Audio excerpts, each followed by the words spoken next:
You know what really gets under my skin? People who think they can skirt the system. I've been on the bench for decades, and I thought I'd seen it all.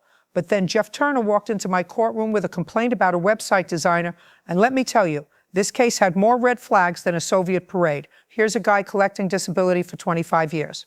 25 years who suddenly decides he wants to run an online business selling football jerseys. But here's the kicker. He doesn't want anyone to know about it. Not the state, not the feds, nobody. And when his website designer actually does the work, Turner has the nerve to sue him for his money back. Buckle up, because this story is about to show you exactly what happens when someone tries to have their cake and eat it too, all while keeping it hidden under the table. It was a Tuesday morning when Jeff Turner and Dave Montgomery stood before me. Turner was 53 years old, dressed in a polo shirt that had seen better days, clutching a folder like it contained the secrets to the universe. Montgomery stood across from him, younger, calmer, with that look IT people get when they know they're dealing with someone who doesn't understand technology. Mr. Turner, I said, cutting right to the chase because life's too short for preamble, you hired the defendant to build you a website for selling T-shirts. You paid him money up front, then more money later. Now you claim he didn't deliver and you want your money back. Is that about right? Correct, Your Honor. And Mr. Montgomery, I continued, turning to the designer, you say you spent countless hours on this website, had people working on it, but couldn't finish because Mr. Turner never gave you what you needed. That's your story? Correct, Your Honor. I leaned back in my chair. Great. Now, I know absolutely nothing about building websites, so we're going to keep this simple enough for me to understand. When did this circus begin? August 31st, 2015, Turner answered promptly. And how much did you pay him? $1,800. I nodded.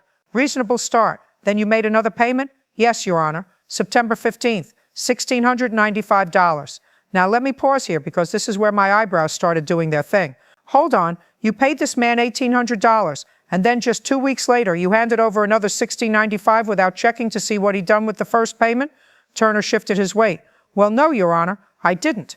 You didn't, I interrupted. Sir, if I gave someone $1,800 of my hard-earned dollars and they came back asking for more, the first words out of my mouth would be, show me what you've got so far. Why didn't you do that? He stammered something about understanding the first payment was for the team Montgomery had working on it, something about Phase 1.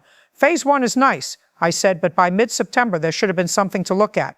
Did you see anything? There was an under construction page, he admitted. Can I see it? Montgomery handed over some papers. The page header read Sportswear Alley in bold letters, with sections for caps, athletic wear, and outdoor sportswear.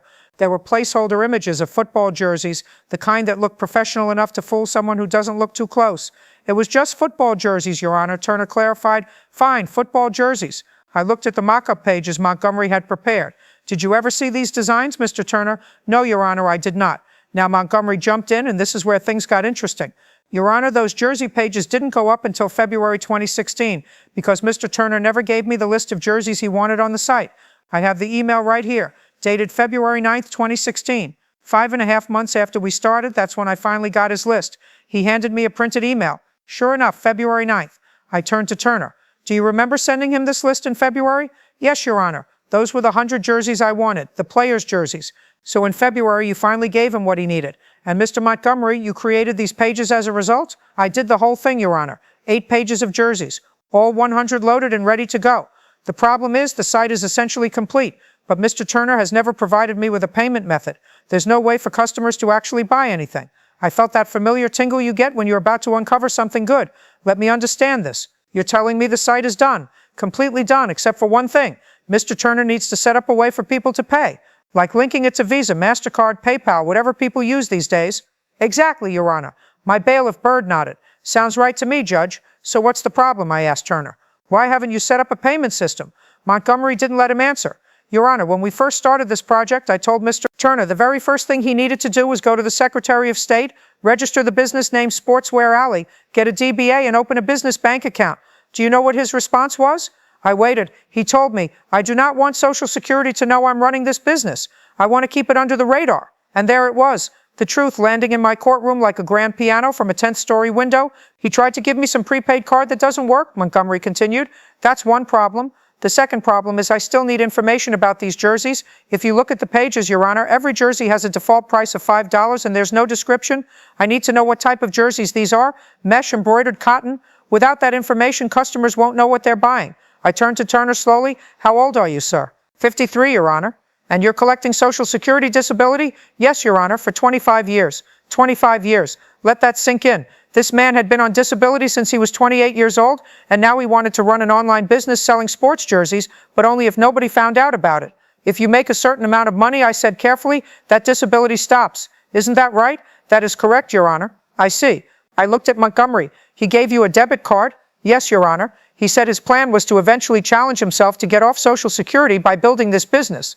That's very admirable. I said, not bothering to hide the sarcasm, but then he should have taken your advice. The first thing you do when starting a legitimate business is register your business name. The second thing you do is open a business bank account in that name, whether it's an LLC, a corporation, whatever. That way when people buy from you, they know you're legitimate. You can't run a real business from under a rock, Mr. Turner. Turner started to speak, but I held up my hand. Let me ask you something. Is the site ready except for the billing method and the jersey descriptions?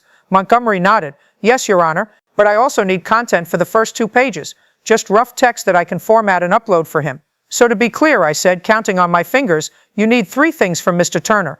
A legitimate payment method, prices for each jersey, and descriptions of what each jersey actually is. Have you provided any of those things, Mr. Turner? No, Your Honor, but on August 28th, just before I filed this lawsuit, I went to his house to see what he had, and he said he couldn't show me. Oh, I'd like to see it, I said to Montgomery. Can you show me now? Of course, Your Honor. He pulled out a laptop and within seconds had the website pulled up on the screen. This is the front page. You can click through the tabs to see different sections. The site looked professional, clean layout, easy navigation, product categories clearly marked. It wasn't finished, sure, but it was far from nothing. And that domain, sportswearalley.com, Montgomery added, I currently own it, so I don't know what he was talking about earlier. You own it, but you're willing to give it to him once he pays? I don't even want it, Your Honor. He can have it. I turned back to Turner. By the way, where exactly are you planning to get these jerseys from? He blinked at me. Mr. Montgomery was supposed to negotiate with manufacturers. I don't know where to get them. He mentioned something about a place in China. So what have you been doing for the past year? I asked, while all this has been going on. Waiting, Your Honor. Waiting to see the site with products showing. I'd heard enough. More than enough, actually. Mr. Turner, listen to me very carefully. You are here prematurely. Do you understand what that word means? It means you've come to court before you've done what you're supposed to do. This man has done his job. He's built you a website. What he hasn't done is read your mind, and he can't legally operate a business for someone who won't register that business legally. I counted off on my fingers. Here's what you need to do. First, go to the Secretary of State wherever you live. Research the name Sportswear Alley and see if it's even available as a business name. For all you know, somebody else owns it. Second, register that business properly with your name, your social security number, everything above board. Third, open a business bank account in the name of that business. Fourth, give Mr. Montgomery the prices for your jerseys. Fifth, give him descriptions of those jerseys so customers know what they're buying. Turner started to interrupt, but I wasn't finished. Let me explain something to you about how the real world works. When you register a business with the Secretary of State, they keep records. When your business starts making money, even a little bit of money, that information gets shared with the federal government. And when the federal government sees that Jeff Turner, who's been collecting disability for 25 years, is suddenly running a profitable business, they're going to have some questions. Do you understand what I'm saying? Yes, Your Honor. You can't have it both ways. You can't collect disability because you claim you can't work and simultaneously run a business selling jerseys online while hiding it from Social Security. That's not how this works. That's called fraud, Mr. Turner. The courtroom was silent. Your case is dismissed without prejudice, I continued. That means you can come back if you want, but only after you've complied with everything Mr. Montgomery needs.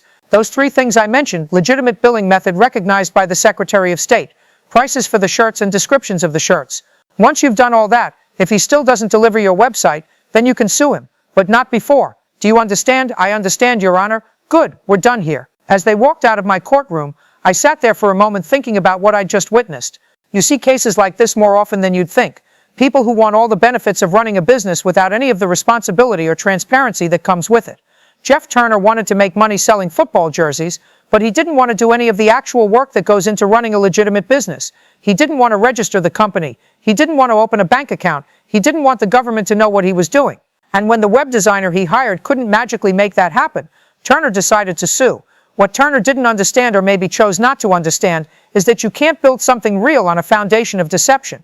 Dave Montgomery had done everything right. He'd built a functional website, created product pages, set up navigation, even registered the domain name. But he couldn't finish the job because his client refused to take the basic legal steps required to actually operate a business. And that disability, 25 years is a long time to be on disability benefits. I'm not saying people don't deserve help when they need it. They absolutely do.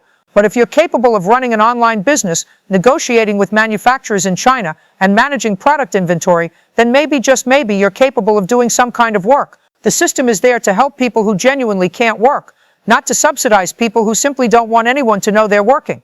Here's what I've learned after all my years on the bench. The truth always comes out. Always. You can try to hide it, dress it up, or explain it away, but eventually it surfaces. Jeff Turner walked into my courtroom thinking he could convince me that Dave Montgomery had ripped him off. Instead, he revealed exactly who was really at fault, himself. The saddest part, if Turner had just done things the right way from the beginning, he might have had a successful business by now. Instead, he wasted a year waiting for something to happen, while refusing to do the very things that needed to happen first. Life doesn't work when you want all the rewards with none of the responsibility. Business doesn't work that way. Justice doesn't work that way. And my courtroom certainly doesn't work that way. So remember this. If you're going to start a business, do it right. Register it legally. Open proper accounts. Pay your taxes. Be transparent. Because trying to operate under the radar doesn't make you clever, it makes you liable. And eventually someone like me is going to see right through it. Case closed.